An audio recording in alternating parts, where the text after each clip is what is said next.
নমস্কার, সবাইকে স্বাগত জানাই। আমার ছোট্ট কিচেন গার্ডেনে কিছু পালং শাক লাগিয়েছিলাম এবার শীতকালে। তার মধ্যে কয়েকটাকে বেশ বড় বড় শীষ পালং বানিয়ে নিয়েছি। সেগুলো আজ তুলে নিয়ে এসেছি, রান্না করব। ওই একটু গোটা রান্না টাইপের, তবে গোটা নয়, কেটেই করব। আর আগের দিন রাতে কিছু ডাল ভিজিয়ে রেখেছিলাম, যার মধ্যে নিয়েছি কাবুলি ছোলা, সয়াবিন, রাজমা, মুগ, ওই রমা ডাল, যা যা আছে বাড়িতে আর কি, সব একটু একটু করে নিয়ে নিয়েছি। ওগুলোকে ভিজিয়ে হালকা করে একটু সিটি মেরে নিয়েছি। তারপর একটা ভাজা মশলার গুঁড়ো বানিয়ে নিয়েছি, তার মধ্যে ধনে, জিরে আর একটু দারুচিনিকে শুকনো কলায় ভেজে গড়িয়ে নিয়েছি।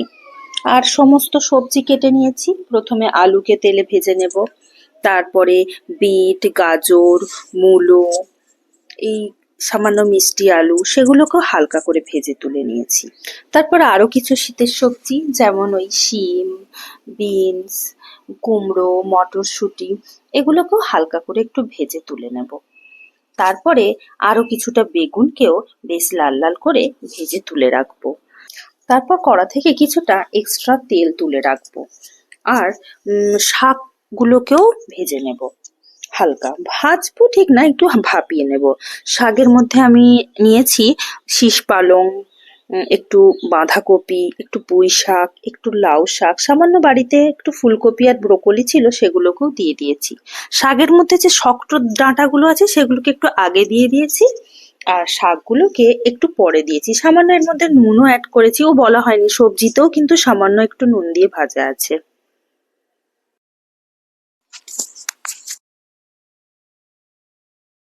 কড়াইয়ের মধ্যে আরো কিছুটা সর্ষের তেল দিয়ে তার মধ্যে দিয়ে দেব গোটা গরম মশলা, শুকনো লঙ্কা, তেজপাতা, কিছুটা গোটা জিরে, কিছুটা পাঁচ ফোড়ন দিয়ে ভালোভাবে ভেজে নেব। ফোড়ন থেকে যখন হালকা গন্ধ বেরোতে শুরু করবে, এমন পর্যায়ে আমি ওই 3 থেকে 4টি টমেটম এর মধ্যে দিয়ে দেব।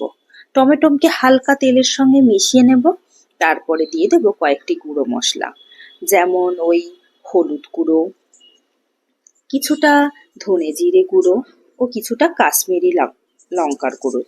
কিছুটা আদা ও কাঁচা লঙ্কাকে একসঙ্গে বেটে রেখেছিলাম, সেটাও এর মধ্যে দিয়ে দেব এবং মশলাটিকে কয়েক সেকেন্ড নাড়াচাড়া করে নেব। তারপর যে ওই ডালগুলো আমি হালকা সিদ্ধ করে রেখেছিলাম, সেই ডালযুক্ত জলটিও আমি এর মধ্যে অ্যাড করে দেব এবং মশলার সাথে ভালোভাবে মিশিয়ে নেব। ও কিছুটা মটরশুঁটিও এই পর্যায়ে আমি দিয়ে দেব। ভালো করে মশলা এবং ডাল কষানো হয়ে গেলে আমি দিয়ে দেবো ভেজে রাখা সবজিগুলো।